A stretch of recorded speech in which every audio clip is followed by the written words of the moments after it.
They say perfection is unattainable, but I'd argue my inflatable 12-foot saxophone-playing Santa next to the blinking pink flamingo display is pretty close. Or it was, until the email hit. It was December 1st, 7:00 p.m. The air was a crisp, perfect 40 degrees, ideal weather for standing on a slightly wobbly ladder, tethering the final inflatable unicorn to my prize-winning blue spruce. I was exhausted, exhilarated, and covered in enough glitter to rival a B-list pop star. My annual holiday masterpiece, lovingly dubbed the Retinal Assault on Taste, was complete. My house, 478 Oak Knoll Lane, was no longer a standard beige suburban box. It was a festival. A neon, plastic, 18,000 LED bulb festival. Listen, I know what you're thinking. Leo, is that really Tacky? No, my friend. Tacky is a starter home with 3 sad strands of white lights draped across a single bush. This was maximalism. This was a dedicated, years-long commitment to making Christmas the visual equivalent of a rock concert where Santa Claus plays lead guitar and the reindeer are wearing sequined vests. Let me break down the commitment. The inflatables. 12 of them. Including a 3-dog sled team, a massive gingerbread man fighting a slightly smaller gingerbread woman, and yes, the aforementioned saxophone-playing Santa. His hips actually swayed. It cost $40 a month just to keep the compressors running. Worth it. The color palette. Every color that exists, and several that shouldn't. White lights are the enemy. They represent surrender. My primary colors were neon green, electric purple, blinding magenta, and a shade of orange that only appears when you stare at the sun for too long. The commitment. I started hanging lights the day after Halloween. 3 full weekends of painstaking, electrocution-defying work. This wasn't a hobby. It was performance art. I stepped back, admired the pulsing, glorious chaos, and felt a profound sense of seasonal satisfaction. Then my phone buzzed. I sighed. I already knew. The Highland Oaks Homeowners Association, the corporate overlords of mediocrity and beige paint, had struck. Specifically, Ms. Carol Farrow. Carol, the HOA president, lived 3 doors down. Her house was the equivalent of a dentist's waiting room, tasteful, quiet, and vaguely depressing. She used only warm, tasteful white lights, tastefully draped. She didn't celebrate Christmas. She curated it. The email was titled, Final Notice of Violation. Exterior Holiday Decor. I opened it and instantly started reading excerpts out loud to the unicorn. Dear Mr. Valdez, despite numerous verbal warnings and the clearly defined terms in the Highland Oaks Covenants, Conditions and Restrictions, CC&Rs, regarding exterior aesthetics, your current display is in severe violation. Okay, severe violation. They talk about my house like it's a biological hazard. I scrolled down to the citations. Section 4.b, subsection G.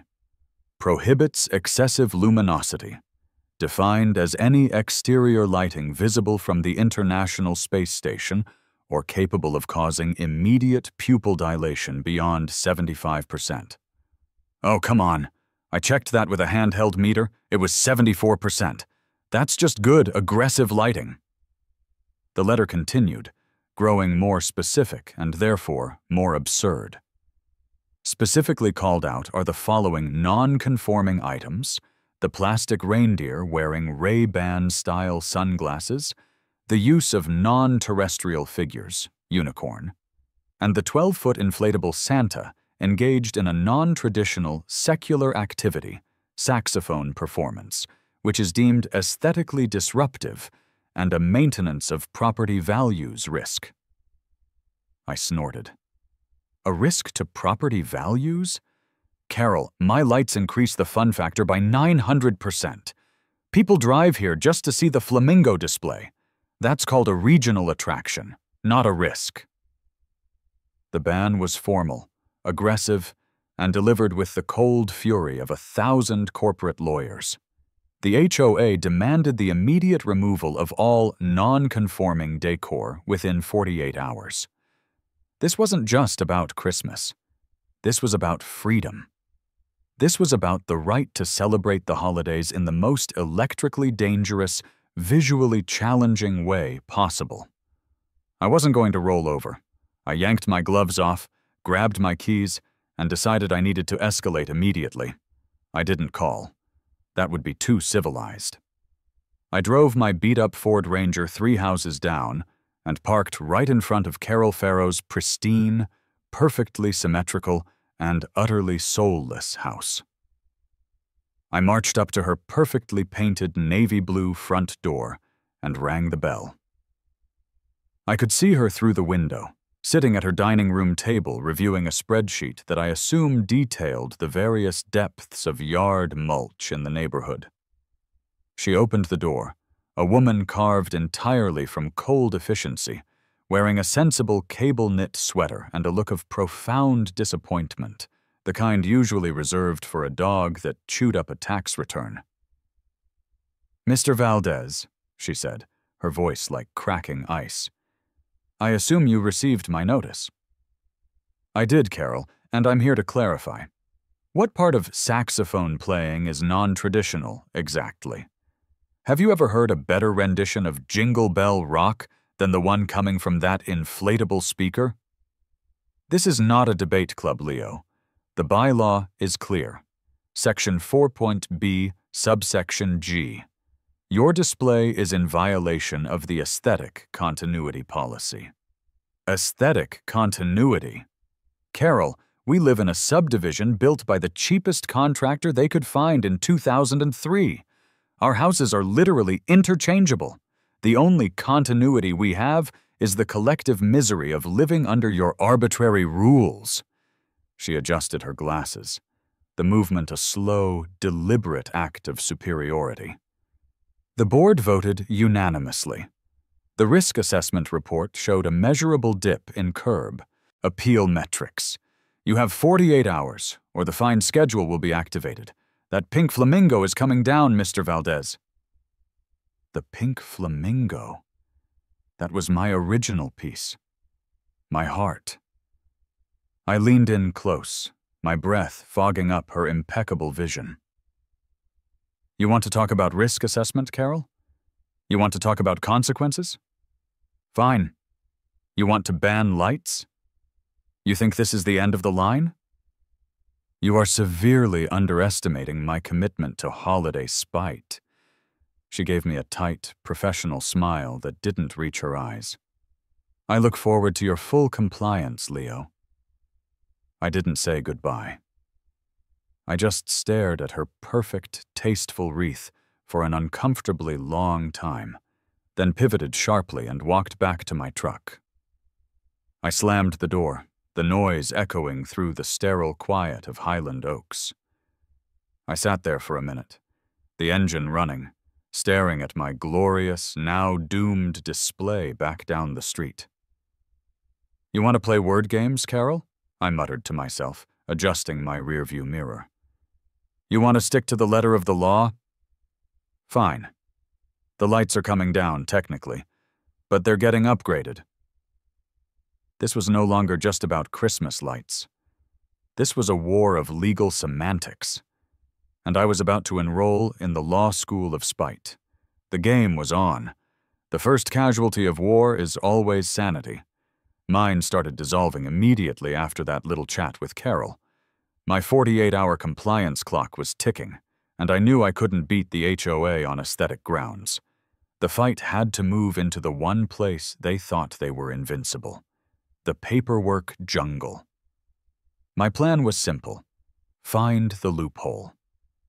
I spent the next 24 hours hunched over my laptop, fueled by lukewarm coffee and the sheer, unadulterated fury that only a suburban tyrant can inspire. The Highland Oaks CCNRs. That thing was a nightmare. 300 pages of font 10 legalese, filled with terms like perpetuity, de minimis, and the application of uniformly consistent facade parameters. I swear, they hired a poet who only wrote in corporate jargon. I highlighted every single section that mentioned lighting, decor, or exterior fixtures. The core of the problem lay in exterior fixtures, defined as any item affixed to the property, including wiring, permanent decorations, and signs. Temporary holiday decor, defined as removable items utilizing stringed light technology and/or inflatable materials. Bingo. They had specifically, narrowly defined the enemy. I called my friend Marcus. Marcus is an intellectual property lawyer, which meant he was overpaid, perpetually tired, and loved arguing about the definition of words. "Marcus, please, I need 10 minutes, I pleaded into the phone. "The HOA is banning my saxophone Santa." I heard him sigh, followed by the clack of a keyboard. "Is this about the pink flamingo again? Leo, you signed the papers. You know what you're getting into." "No, this is about the wording. Listen, temporary holiday decor, removable items utilizing stringed light technology and/or inflatable materials." What if it's not stringed light technology, Marcus? What if it's concentrated beams of light? What if it's, say, laser projection? Marcus groaned. "Are you serious? You want to bring a laser into an HOA fight? That's like bringing a tank to a pillow fight." "But is it illegal under the CCNRs?" I pressed. He paused. A very long, expensive pause. "Technically, no. The CCNRs are written to stop people from hanging cheap, permanent-looking stuff or putting up blow-up dolls. A non-permanent, non-affixed, projected light source is likely not covered under stringed light technology or inflatable materials. It's a loophole. A stupid, petty, beautiful loophole. But Leo, you'll be fighting an army of lawyers. They'll just change the rule." "They have to call a meeting to change the rule, right? And I have 24 hours left on my clock. I need to strike first." Marcus ended the call with a mumbled warning about civil litigation and excessive spite. But I had what I needed. Legal, if dangerous, validation. The CCNRs were written to stop the tacky, but they didn't anticipate the technical. That evening, I removed the last of my traditional decorations, my spirit crushed, but my resolve hardened. I was compliant. For now. The next night, the night of the deadline, I attended the emergency town planning meeting. A truly horrific experience held in the sterile community center basement. It smelled faintly of old gym socks and misplaced ambition. The room was packed with the beige-clad brigade. Carol Farrow was running the show, dressed in a blazer so neutral it actively sapped the light from the room. I sat in the back, arms crossed, waiting for my moment. The agenda was brief: approval of the 2024 landscaping budget and vote to uphold the violation issued to 478 Oak Knoll Lane. The landscaping budget passed unanimously. Of course. Everyone loves pristine, soul-crushing uniformity. Then came my segment. Carol spoke first, her voice dripping with martyred professionalism. "Neighbors, we are here tonight to address a regrettable lapse in community standards. Mr. Valdez's display," she paused for dramatic effect, "was not merely excessive, it violated our core principles of aesthetic harmony. I have received letters from residents citing severe emotional distress and a lack of peace." A plump woman in the front row, Mrs. Henderson, piped up. "It sounded like a circus. I heard the inflatable compressor humming all night." "And the colors, they were offensively bright," shouted Mr. Johnson. "My grandchildren refused to look at the house. They said the colors were fighting." I stood up.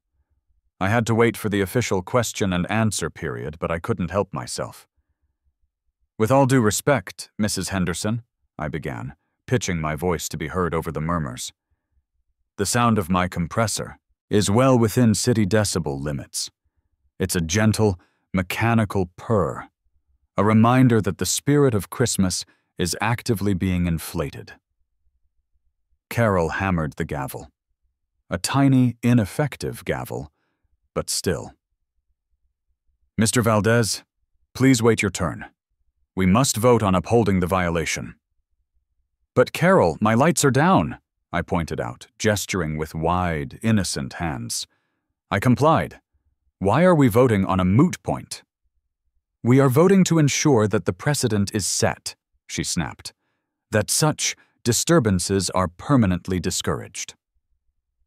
The debate raged for 20 minutes, but it wasn't a debate. It was a formal lynching of my aesthetic choices. They argued about everything. The reindeer sunglasses, a symbol of secular disrespect. Leo. They were prescribed by a plastic ophthalmologist for snowblindness. The pink flamingos, non-indigenous lawn fauna. Leo. They're festive, migratory, and bring color to an otherwise monochromatic hellscape. The shade of magenta. An actual argument broke out over whether the magenta on my house was holiday-appropriate magenta or disturbingly vibrant magenta. Finally, the vote was called. Every single hand went up to uphold the ban. Every single one. Except mine. The room confirmed the definitive ruling. My spirit was too large for Highland oaks. As the meeting adjourned, Carol intercepted me by the door, a look of triumph so pure it was almost alarming. "I'm sorry, Leo," she said, but her eyes screamed, "I win." But community standards must be maintained. We're working on a new addendum now to clarify the definition of tacky to be more inclusive of your, shall we say, unique style. "That's fine, Carol," I said, giving her a smile that was way too sweet. "You can write all the rules you want about tacky, but you wrote your rules about lights, and I'm not using lights." She blinked. "Excuse me?" "I'm using light, Carol. Pure, unadulterated, photon-based projection. You banned stringed lights and inflatables. You didn't ban physics. You defined the enemy too narrowly." I walked out, leaving her standing there by the sad beige bulletin board, her expression frozen somewhere between confusion and dawning horror. I got back to my computer and immediately started a feverish online search. Laser light show rental companies near me, filtering out anything that mentioned elegant or subtle. I was entering the unconventional warfare phase. My shift in strategy required professionals. Unfortunately, finding a professional who understood the nuanced brilliance of a legal spite-based laser show was harder than finding a unicorn in Carol Farrow's garage. I needed a mercenary, and all I was getting were landscape artists who moonlighted as light hangers. My first call was to a guy whose number I found scrawled on a temporary yard sign that read, "We light up stuff. Call Gary." "Gary? This is Leo Valdez. I have a project for you. It's an unconventional, high-stakes, legally complicated Christmas display." "Oh yeah, man, we do it all. Candy canes, icicles, the works," Gary said, his voice sounding suspiciously like he was 17 and chewing gum. "How many windows you got? We charge by the linear foot." "Linear feet are irrelevant, Gary. I need lasers, not those cheap, shimmering static dots. I need high-intensity, full-spectrum programmable beams. I need to weaponize photons to annoy my HOA president within the defined parameters of her own bylaws. A pause. A loud smack of gum. We got those net lights? The ones you throw over a bush? They save a ton of time. Gary, I'm talking about judicial illumination. I'm talking about a light show so overwhelming it induces temporary yet legal sensory overload. I need Class 3 or Class 4 projection systems. We also got wreaths, man. 10% off the premium cedar if you book today. I'm hanging up, Gary. You have no vision. Failure No. 1, the yard sign guy. Gary thought I wanted a wreath. I wanted a declaration of war. Next, I found a company called Aura Pro, Elegant Projection Solutions. The website was all soft focus photos of snow falling silently onto manor houses.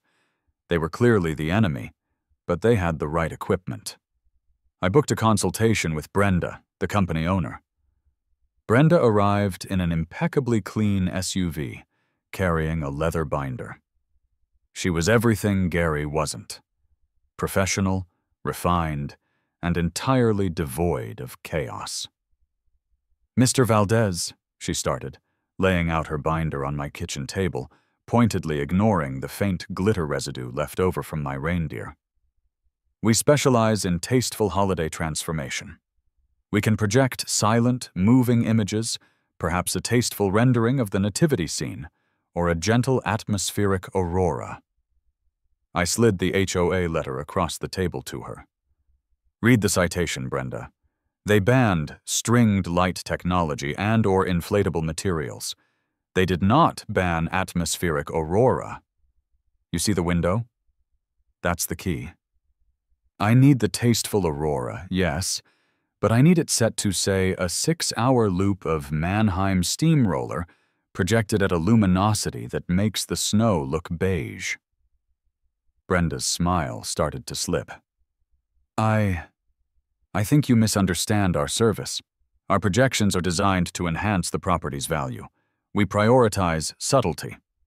I prioritize spite, Brenda. Look, I'm willing to pay you good money. I need 2 Class 3 lasers, synchronized, projecting a custom pattern. The pattern is important. It needs to be abstract. Maybe a fractal that slowly morphs into an outline of Carol Farrow's face, which then dissolves into a melting snowman. It must run 24/7, legally, until the HOA changes the CC&Rs. She closed her binder with a sharp snap. Mr. Valdez, my company maintains brand integrity.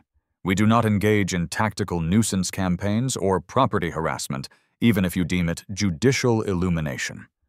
Furthermore, a display of that intensity set to a melting snowman. The liability alone would be $30,000, and that's just for my lawyers to consider the job. $30,000 for an elegant light fight? I'm not that petty, Brenda, I exclaimed. Though, to be fair, I was that petty. I just wasn't that rich. Failure number 2, the projection specialist. She had the gear, but lacked the required seasonal malice. I was running out of time and patience. The HOA deadline was hitting at midnight, and my lawn was naked, an embarrassment to my reputation as the neighborhood's festive firebrand. Frustrated, I drove to the nearest big box store. I marched straight to the electronics section and bought the most powerful single-beam green laser pointer I could find, the kind specifically marketed for pointing out stars to astronomy hobbyists, or more realistically, annoying neighborhood cats. My thinking was simple. Small, targeted escalation. A little taste of the future. At 11:30 p.m., I set the tiny, ridiculously powerful green laser on my kitchen counter. I aimed it perfectly through the front window, past the bare bushes, and directly at the very top of Ms. Carol Farrow's prize-winning blue spruce. The tree she boasted was genetically engineered for its perfect conical symmetry. The laser beam hit the top of the tree, creating a single, incredibly bright, vibrant green spot. It was small. It was subtle. It was entirely internal to my property, making it not exterior decor. It was just a light beam. A persistent, annoying, inescapable green light beam. I taped the on switch down, unplugged all my former beloved inflatables, and went to bed with a satisfied smirk. The light wasn't tacky. It was technically compliant. I was woken up at 7 o'clock a.m., not by the gentle hum of my beloved compressor, but by a loud, insistent, and official-sounding knock, knock, knock on my front door. I looked out the peephole. Sure enough, the front of my house was bathed in the faint, persistent glow of the green laser dot hitting Carol's perfect spruce. Standing on my porch were two figures. One was a furious Carol Farrow in a silk dressing gown. The other two were men in police uniforms. This was better than I'd hoped. The hook was set. I took a deep breath, adjusted my ridiculously festive flannel pajama pants, and opened the door. The confrontation I'd hoped for was here, delivered by law enforcement. Standing there were Officer Ramirez, a veteran cop who looked like he'd rather be anywhere else on Earth, and Officer Miller, a young trainee with a clipboard who looked thoroughly confused. Carol Farrow was hovering 2 feet back, radiating steam like a faulty radiator.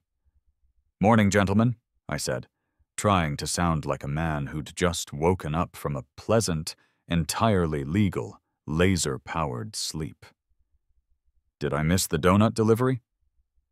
Officer Ramirez gave me the 1,000-yard stare of a man whose career had been reduced to mediating disputes over lawn gnome placement. "Mr. Valdez, we received a complaint regarding possible aerial obstruction or public disturbance by laser beam."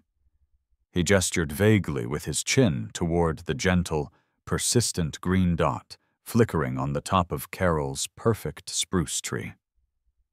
Carol immediately cut in, her voice high-pitched and frantic. "It's harassment, officer. It's a green beacon of spite. It's been shining on my award-winning Pasea Pungeon since midnight. My property value is plummeting by the second." I looked at Ramirez, then at Miller, then back at Carol. "Carol, you really need to put a robe on. And ma'am, with all due respect, I am not harassing anyone. I am conducting an entirely legal, indoor light experiment." Ramirez sighed, rubbing the bridge of his nose. "Mr. Valdez, what exactly are we looking at here?" "Officer, I'm simply studying the optical properties of monochromatic light on Pasea pungens, blue spruce," I explained with the gravity of a Nobel laureate. "It's a passion project. The light source is a Class 3 laser housed inside my living room, pointing through a window. It is not an exterior fixture. It is not stringed light technology." I complied with the HOA's order and removed all non-conforming decor. I simply replaced it with an academically rigorous light study. Officer Miller, the trainee, looked down at his clipboard, flipping pages wildly. "Sir, the complaint states you are using a light beam to cause emotional distress and possibly interfere with low-flying aircraft." "Aircraft?" I laughed, genuinely amused. "I checked the FAA guidelines. This is a 5 milliwatt pointer, officer. It can barely interfere with a housefly. And emotional distress caused by a green dot? That sounds like a failure on the complainant's part to manage their personal aesthetics." Carol stepped forward, shaking her fist at the green light. "He's mocking me. He removed the giant plastic Santa only to replace it with this. It's exactly the same level of tackiness," I corrected her instantly. "Tacky? No, Carol. Tacky is subjective. This is physics. You can ban my taste. You cannot ban the laws of optics. Show me the article in the Highland Oaks CCNRs that bans the projection of a single beam of coherent light originating from an interior source." Ramirez silenced Carol with a weary hand gesture. He turned to me, his expression flat. He knew I was right. He knew the HOA had created a rule so narrow I could drive a laser beam through it. "Mr. Valdez," Ramirez said slowly, "this is extremely petty." "And entirely legal, officer," I countered, feeling a surge of triumph. "I'm compliant. I'm just compliant in the most annoying way possible." Ramirez finally gave up the internal struggle and pulled out his citation pad, but not for me. He wrote a note and handed it to Carol. "Ms. Farrow, as the light source is inside the dwelling and not a violation of city code regarding light pollution or air traffic hazard, this is a civil HOA matter. We cannot enforce this. If you feel it violates your covenants, you may issue a revised violation notice, but that light is technically legal." Ramirez looked me dead in the eye, a clear, unmistakable warning in his voice. "However, Mr. Valdez, if you upgrade from green to anything that looks like the Northern Lights, or if you point that thing at a bedroom window, we will be back. Do you understand?" "Perfectly, officer," I said, nodding seriously. "I will cease my monochromatic testing immediately, for now." With a heavy sigh, Ramirez and Miller retreated, the sight of them leaving a small, glorious victory. Carol stood on my porch, silent, the shame of having called the police on a single laser dot radiating off her. I reached back inside, unplugged the green laser, and let the house go dark. "See, Carol," I called out cheerfully. "Compliance achieved, 0 lights. Enjoy the silence." The win was small, but profound. The laser was the legal solution. The police had validated the loophole. I now had the confidence to move forward, knowing the fight wouldn't be lost on legality, but on execution. I just needed a professional who could deliver the Northern Lights, and then some. I needed the genius. My search for the perfect mercenary led me away from the white-collar corporate types and deep into the underworld of event production. I finally found him on a forum for professional stage technicians, under a username that was simply Rex. Rex's company was called Rave to the Grave Lighting Solutions. Their tagline was, "If it can be seen from space, we lit it." This was the kind of energy I needed. I met Neon Rex Vandelay in his workshop, which was less a shop and more a cavernous, dark warehouse filled with towering stacks of flight cases, miles of cable that looked like petrified spaghetti, and the occasional blast of techno music. Rex himself was a man who looked permanently lit by black light. He wore a neon yellow beanie, a faded concert t-shirt, and had a wild-eyed, creative intensity. "You're Leo, the HOA guy," Rex said, extending a hand that was covered in small, colorful burns. "I heard your story. It's beautiful, man. Pure artistic anarchy meets bureaucracy. I love it. Rex, you get it. I've been shut down by aesthetics. The HOA banned stringed lights and inflatables. The police confirmed that an indoor-generated light beam is legally compliant. I need you to build me a light show that is technically not decoration, but a projected, non-permanent, non-affixed artistic illumination event. And I need it to be so overwhelming it makes the entire neighborhood feel like they're living inside an arcade game." Rex's eyes, already wide, somehow got wider. He leaned in conspiratorially. "So, you want to weaponize photons against suburbia? I can do that. I call it judicial illumination. We're not lighting up a yard. We're challenging the very definition of light usage within the municipal code." He led me over to a heavy-duty black metal box. "This, my friend, is a Class 4 RGB laser projection system. We're talking 10-watt, full-color, water-cooled chaos. It's usually used for stadium concerts, but we're going to give it a nice vacation in Highland Oaks. I felt a giddy, almost feverish excitement. Class 4? Isn't that dangerous? Only if you stare at the beam directly from 3 feet away for an extended period, which the HOA would probably consider a self-correcting problem. Rex dismissed with a wave of his hand. We'll mount it high, aimed at the house, using a special diffraction grating to spread the beam wide. The key is the atmospheric haze. He pointed to a large, industrial-looking machine. HOAs ban smoke machines, right? Fire hazard. But they don't ban haze. This uses mineral oil vapor. It's odorless, non-toxic, and crucially, legal. It catches the laser beams and makes the light look three-dimensional. It turns your front yard into an actual physical space of light. It's atmosphere, not decor. We settled down for the technical specification. A rapid-fire exchange of dialogue that was easily the most enjoyable conversation I'd had all month. The custom patterns are everything, Rex. Forget the nativity. I need the abstract patterns to look like pure energy. But I also need one specific moment, Carol Farrow's face. Can you get a clean scan of a photo of her and turn it into a wireframe vector? Piece of cake. We'll make her visage out of pure magenta and neon green lines. Then we'll run a 5-second dissolve sequence where the face melts like the villain in an 80s movie, replaced by a giant, winking, polka-dotted Christmas bulb. Is there audio involved? Obscure Christmas polka music. 6 hours of it. Loud, but directed toward my house only.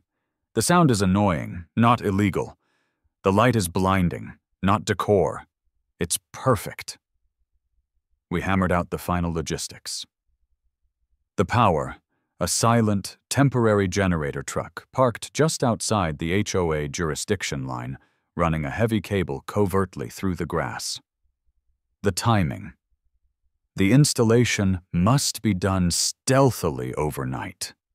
The show must launch exactly 1 minute after the compliance deadline's final 24-hour grace period expires. The legal pretext. Rex insisted we generate a fake invoice for an optical property assessment study for residential lighting impact. Just in case the police asked again. What about the price, Rex? This sounds expensive. Rex grinned, that intense, manic energy shining through. Leo, I usually charge corporate rates for this kind of bespoke spite. But this is beautiful. This is for the soul of the suburbs. Give me $7,000. Covers the rental, the custom programming, the haze machine, and my personal time, watching Carol Farrow's face when we flick the switch. It was exactly my budget. I didn't hesitate.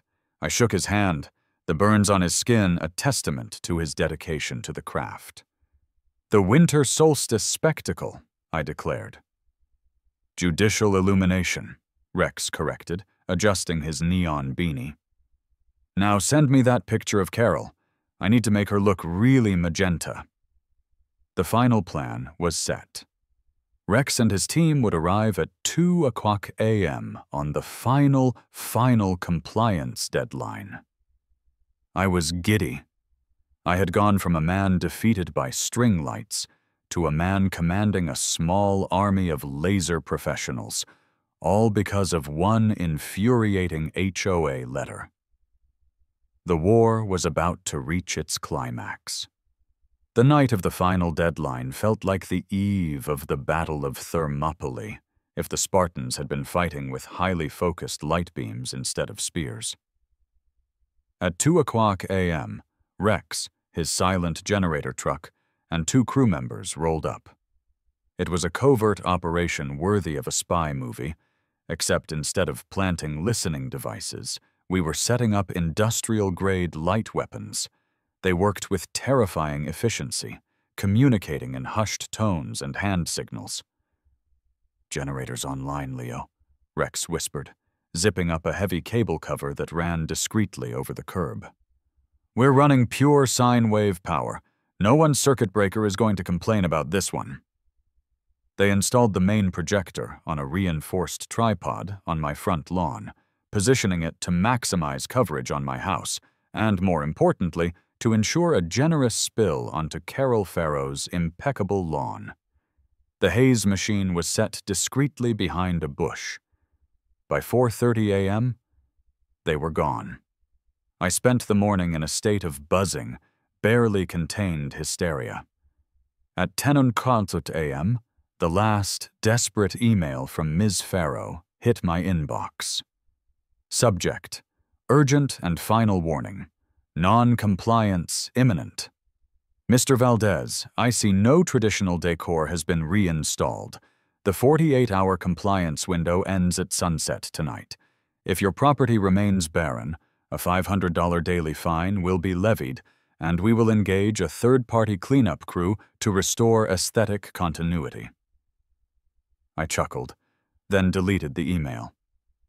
Barren, she called it. She had no idea. I paced all day. Every time I heard a car, I thought it was Carol or a tow truck coming for my lawn. But I held fast. I knew my legal ground. I had removed the lights. I was compliant. As the sun dipped below the suburban roofline, the tension was unbearable.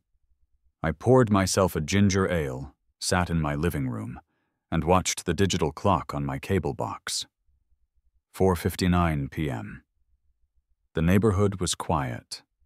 Only the sad, warm white lights of Carol's house glowed in the distance.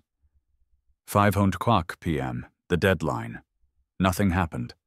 Carol Farrow would be sitting in her study right now, typing up the first $500 fine notice. 5:01 p.m. I walked to the front window, grabbed the industrial-grade, sound-dampened remote Rex had given me, and pressed the on button. The quiet, almost inaudible, hum of the Class 4 projector started up. A second later, the haze machine began its work, slowly releasing its odorless vapor into the cold evening air. Then, the photons hit. It was not a light show. It was a retina-searing, reality-bending event. Imagine standing in a perfectly silent, perfectly manicured suburb, and then, suddenly, your entire field of vision is consumed by pure, vibrating, hypersaturated color. The lasers, red, green, blue, and a searing white, shot out, not as thin beams, but as thick, pulsing sheets of light, caught perfectly by the haze. My house vanished.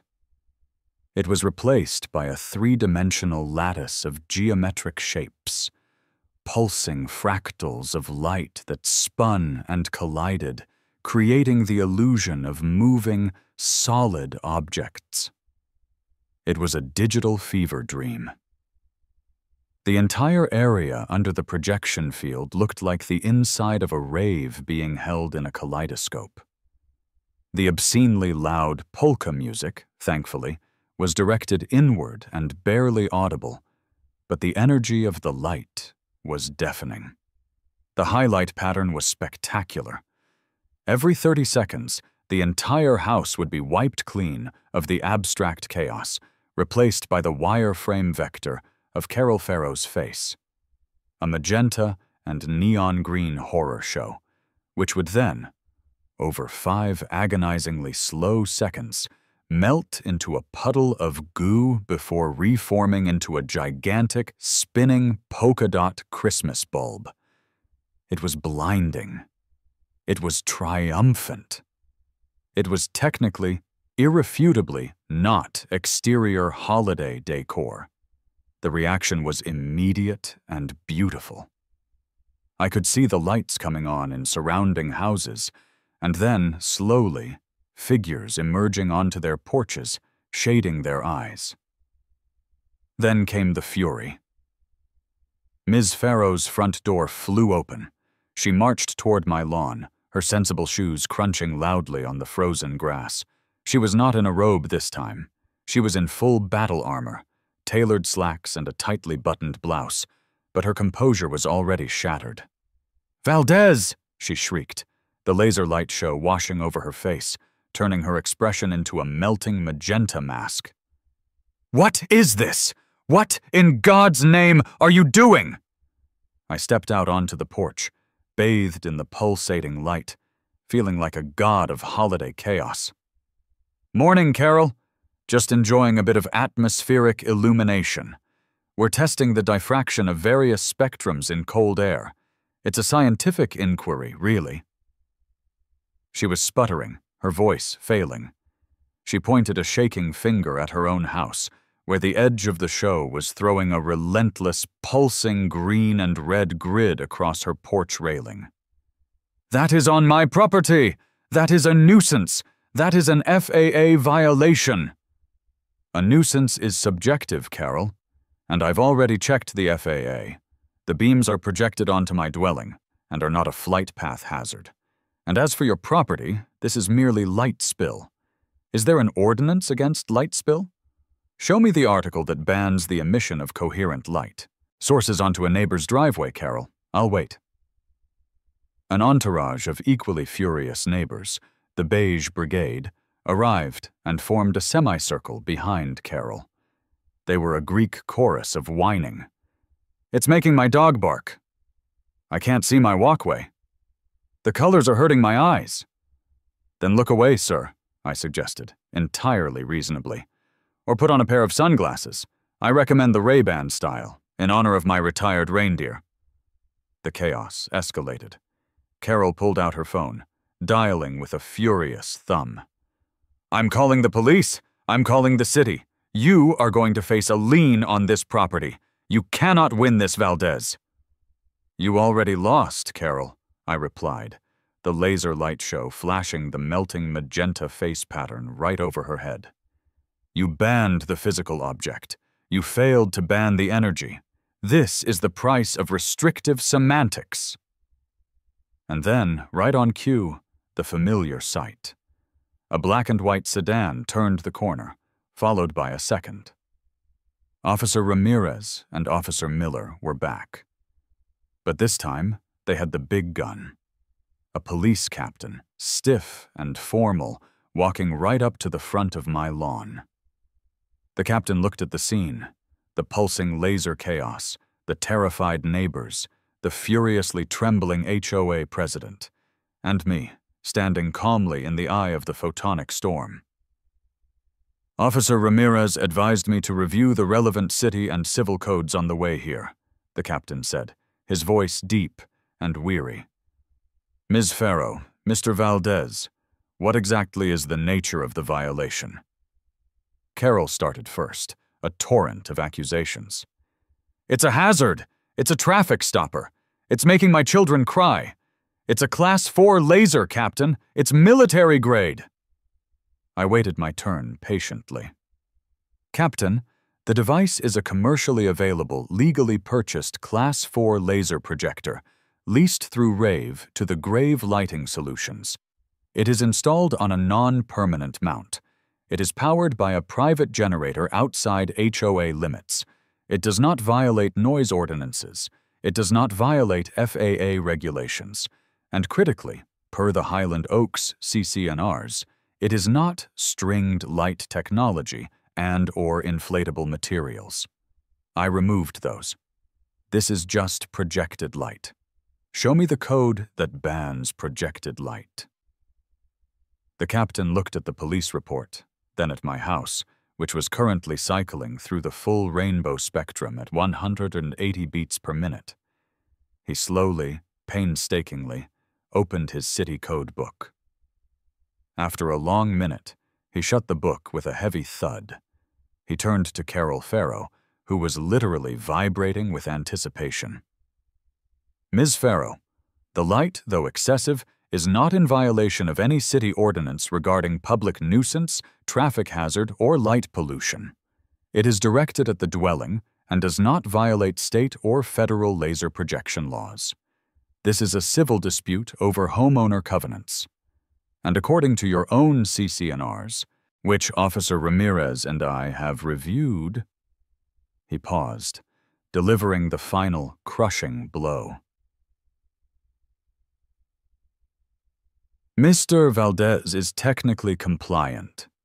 His display is not a decoration as defined in your agreement. It is, regretfully, legal. Carol Farrow gasped. The sound was audible over the low hum of the projector. Her legs seemed to give way. She collapsed dramatically backward, landing with a soft, defeated thump right onto one of her tastefully manicured rhododendron bushes. The captain gave me one final look of profound exhaustion. "Turn it down at 11 o'clock p.m., Mr. Valdez. That's the city's quiet hour. And for the love of God, don't aim any more magenta melting snowmen at Ms. Farrow." "Understood, Captain," I said, beaming. The police retreated. The neighbors started shuffling back to their beige homes, whispering. The laser show pulsed on, a blinding monument to legal victory. The chapter ended with me standing alone on my porch, laughing hysterically as the entire facade of my house turned into a giant, winking polka-dot Christmas bulb. The laser light war ended not with a bang, but with the quiet, resigned retreat of the local police captain. Carol Farrow was extracted from the rhododendron bush by a very patient Mr. Johnson and disappeared back into her perfectly tasteful house. The aftermath was glorious chaos. The neighborhood, initially hostile, quickly became fascinated. My next-door neighbor, Mrs. Kim, who had initially complained about the pink flamingo, timidly walked over an hour later, holding her smartphone up. "Leo," she whispered, still shielding her eyes from a particularly aggressive red laser pattern. Can I get the Wi-Fi password for the music? It's not Christmas without aggressive polka." My victory wasn't just legal, it was cultural. The laser light show, captured by several neighbors on shaky phones, went immediately viral on local social media. The hashtag #judicial illumination was trending. A local news crew showed up the next morning asking for an interview. I declined, but I watched the segment later that evening, sitting in my now darkened house. I needed a break from the photons. The news anchor, wearing too much foundation, tried to sound serious. An escalating situation in the affluent Highland Oaks suburb, where one resident has taken the concept of holiday decor to the next, possibly illegal level. They then cut to footage of Carol Farrow, still looking shell-shocked, being interviewed against the background of my house, which was currently projecting a slow, undulating wave of magenta and lime green. "It's anarchy! It's a violation of human decency!" Carol sputtered. I cackled from my couch. "Anarchy? No, Carol. It's compliance." I started receiving anonymous gifts, a case of high-powered batteries, a 6-pack of craft beer, and a handmade ornament, a tiny felt flamingo in sunglasses. The neighborhood was divided. Team Carol, small, bitter, mostly the front row of the HOA meeting, and Team Laser, the silent majority, secretly delighted that someone had finally pushed back. Rex, Neon Rex Vandelay, showed up 2 days later to collect his equipment. He was glowing. "Best gig all year, man," Rex said, expertly coiling a heavy cable. "The city council is calling me. They want to know what kind of permits I used. I told them I only needed a permit for genius." "You are a genius, Rex. We broke the bureaucracy with physics. We won." "We did. But you know what's coming, right?" "The revised CCNRs?" "Exactly. They're meeting tonight. They're going to ban high-intensity, multi-spectrum, programmable light displays. They're going to close the loophole. You forced them to legislate against a single, spectacular act of spite. And he was right. I checked the HOA community board that evening. The new emergency addendum was posted, revised section 4.b, subsection G, amended.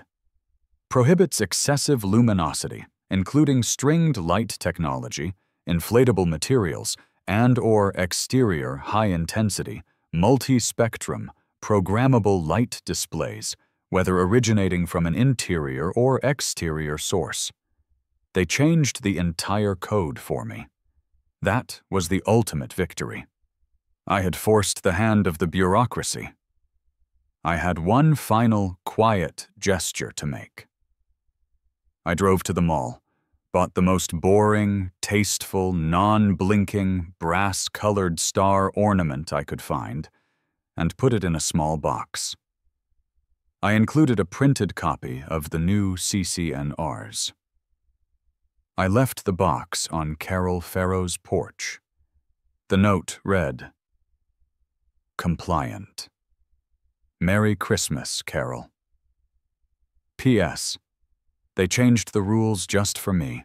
Happy holidays." A week later, Christmas had passed. The laser projector was gone. My lawn was, once again, barren. The neighborhood was quiet, lit only by the newly enforced, utterly boring, acceptable lighting standards, uniform, sad white lights. I sat on my porch, enjoying the silence and the cold air. They thought they won. They thought they had finally defeated the spirit of Leo Valdez. But they were wrong. They only dictated the terms of the next battle. When I started this, I thought the true meaning of Christmas was found in inflatable saxophone Santas and aggressive color schemes. I was wrong. The true meaning of Christmas in suburban America is bureaucracy. It's finding the single, beautiful flaw in a 300-page document and driving a laser beam through it. The lights were tacky, yes, but the laser show was a masterpiece of legal spite. Now they had banned the light. But they hadn't banned the sound, or the smell, or the motion. Rex and I had a final chat before he left. "Next year, Leo," he'd said, loading the last Class 4 projector onto the truck. "They'll be ready for light. What's the next move?" I winked. "They only banned high-intensity light displays. They didn't ban acoustic holiday displays. I'm thinking highly directional, low-frequency sound waves, tuned to make the entire neighborhood's window glass gently vibrate to the tune of Silent Night, followed by a new, powerful aroma generator that releases the scent of, well, let's call it festive barnyard funk." I smiled to myself, looking down the street at Carol Farrow's house, still perfectly lit by her boring, acceptable white lights. The war for holiday aesthetics was over. The war against olfactory and auditory compliance was just beginning. They think they won the war, but they only dictated the terms of the next battle. Next year, Highland Oaks wasn't going to be blinded. It was going to be vibrated. And maybe smell faintly of eggnog and manure. Merry Christmas.